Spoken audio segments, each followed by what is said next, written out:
Does Nike make the best sport commercials? Hello everybody, my name is Marco Bagnoli, I'm a cinematographer. Today we're looking at this Nike commercial featuring the footballer Haaland, and I'm going to demonstrate you in the cinematography breakdown how you can recreate the looks from this video. This is the first shot we're looking at, and here are several things I really like. I like the tonality, I like the exposure, I like the composition. So how do we create or set up a shot like this? First things first, always frame your shot first. And now a set, everyone is very fast paced, everyone is in a hurry, but take your time. When you had pre-production, you probably know where you put your camera, but if you don't know, go in there, fix your shot, and then start building over it. But there's always a right way in filmmaking where I put the camera. When I would be at this location, and also why they choose to do this position and this angle, because there would also be a possibility to shoot in this direction. So why did they choose to shoot in this direction? The answer is simple. You always work around your light sources. We have these windows up here and this door on this side of the room. To create natural, realistic, good-looking cinematic light, we need light motivation. That means you need to look always for where can I get a light that is hitting my character without it looking unnatural. So after we decided to put the camera here on a very wide angle lens, I think something around 14mm on a full frame sensor. So we have a little bit of distortion around the corners, but I like the distortion for sport commercials. It makes everything more immersive, more extreme. I like. So now that we have all these windows and the door, these are the positions where the character can hit by a light or hear from the ceiling lamps. They choose to do this light and a bit here from the door because he's setting a standing center frame in the image, and we want this very contrasty look. So as you can see, we have no really soft light, but they worked with very hard sources to make his muscles more pop and overall the scene looking more extreme. So which lights did they use and how did they build the scenery? You can imagine the scene without Haaland at the beginning. Camera is just here, everything is black, and now we paint with light. We know, okay, he is going to be standing here in the center, but we want to make the room have the same feeling as the character in the end of the day. So we start painting the room first. So we pick outside a few lights, depends of the time of the day. Is this a night situation? Is this a daylight situation? So I think this could be daylight, but to control everything, you build a black box. What that means is, imagine this is the wall and here's the window. And it's probably daylight outside. So we have a lot of uncontrolled light that would come in, but we don't want that. So what we can do is we build one butterfly frame that covers the whole window. And then we have one light at the ground on a lowboy hitting the ultra bounce so that we get a little bit of ambience into the room and also a clean overexposed, it don't have to be overexposed,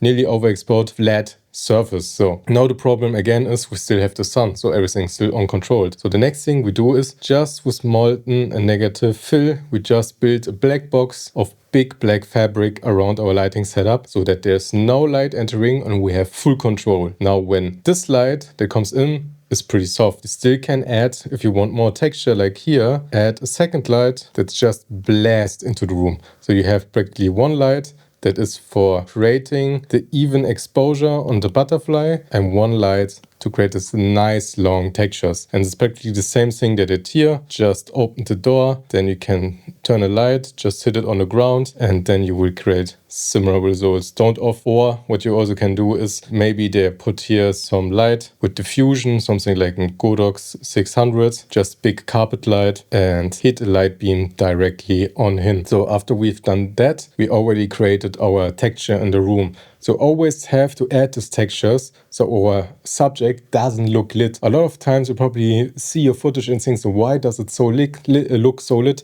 Because you don't focus on the background where you have to add the same light so that everything feels natural. Because it wouldn't make any sense that was here was light and there wouldn't be any light. So don't have to do it all the time. There's a situation where it doesn't matter. But when you have the feeling that the light doesn't feel natural or good, this is the reason most of the time. So when you have a closer look, so how do we get exposure on him? You can see all these lights are pretty dark, but this one is a bit brighter. So that's the reason.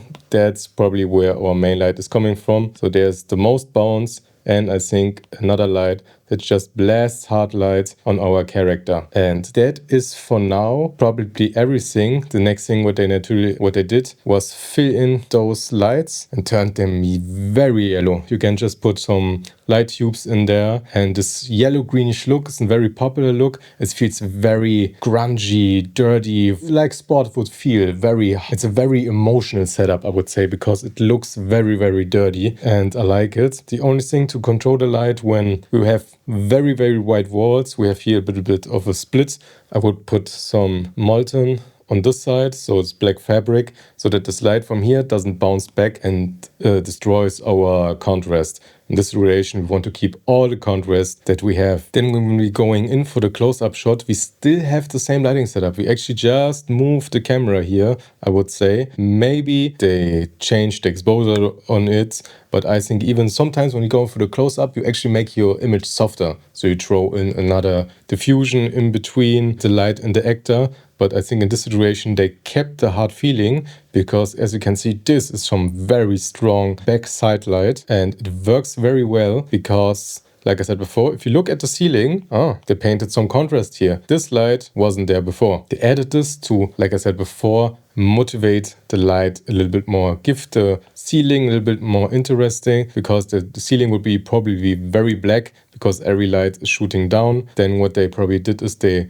changed the exposure on these things to be a little lower so that we have more dynamic range, the image feels more alive, and that's it. I don't think they added anything else here. Maybe they added a bit of a bounce board for the close-up to fill in the shadows a little bit, because they can get very contrasty when you don't watch your scopes. But I think that looks cool. You don't always have to go the safe way. When you have a few crushing blacks, it's okay as long as it looks cool. Now this shot is interesting because now they changed a lot. So this light that's hitting him now isn't the same one as this before. Now we clearly have a light that is a bit soft in the room, because this light would shot in this direction or in this direction, it wouldn't hit as soft in this place. They probably moved the light from here. Also, they could probably be out of the window and shot in this direction. But now, as you can see, everything is a lot more creamy. That means now they put a diffusion in between the light source and him so that to extend the wrap a little bit. Because when he was looking over his shoulder, the light probably was very hard. You didn't see any facial expression. And this is an important scene where we want to see the facial expression. That's the reason why they put the diffusion in between. The light could be around a half, I would say. Maybe a frost frame is also a half, and that's probably it. You have this TV monitor, which is 1000% comped in. This is not the real image. So most of the time what you do, you just add some MCs on a TV, put it on TV mode, and then later you just drag your image of your TV over it so you can hide the light. This is a technique that I use a lot. There's a lot of shots where the light needs to be very, very close and we have a wide shot. A lot of commercials they just painted out. We have a lot of talented VFX artists out there, and it's one thing AI can do not as good because we still have continuity problems. So God bless our VFX artists that can fix shots like this. This one is a simple one, but there are more complicated ones. Then we have this cool shot of the Nike shoes where we have this dry ice coming out of the box. And this is a very simple shot, but I make sure to add a few things that the shot is not too boring. They've gone with a very top-lit situation. So this is something everyone can do, just place a light a bit more behind, and could be just 300D with a small light dome, or an F22C, someone like that, and just blast it on there so you get your nice top light. Then they have here probably place also some MCs because of the atmosphere. The light gets really nice absorbed on the MCs, just turn them full red. And important thing about a shot like this is don't forget your background. You still want the full focus on the shoe, but they make sure to add a little practical window here so that you can still see there's a little bit detail in the background. It's live out there, so something is happening. Because when you would only do a top shot and black everything out, now it becomes a product shot. And you don't want a product shot in this situation, you want a product shot in situation. And that's the reason why you still have to take care of the background. Because then this guy opens the door, looks at the situation, and now when you look at it, this lighting makes no sense at all. In general, shooting at a door frame is probably the worst thing you can do, because there's not of space, lot places where you can put your light. So try to not put him here. She should always be behind the door or in front of the door. Otherwise you can give him this key light. This key light is also nothing special, just some light dome or something like this, very side-lit. They're overall going for a very contrasty look, and then the only thing they made to make the shot a little bit more three-dimensional is not only working with hard contrast, strong contrast. The fill ratios are very extreme here. They also added here a very cool blue light and a background of warm light, so that we have also to our lighting contrast, color contrast. And also we used a very shallow depth of field to even separate him even more. And shots like this, they are very challenging. There's not enough depth most of the time. They also got a little lower with the camera, so they used every trick in the book to make the shot not as boring as possible for the boring situation it actually is. So if you enjoyed this video, I would really appreciate a subscription from you. Check out the link in the description for nice discounts. My name is Mark Bagnoli. See you next time.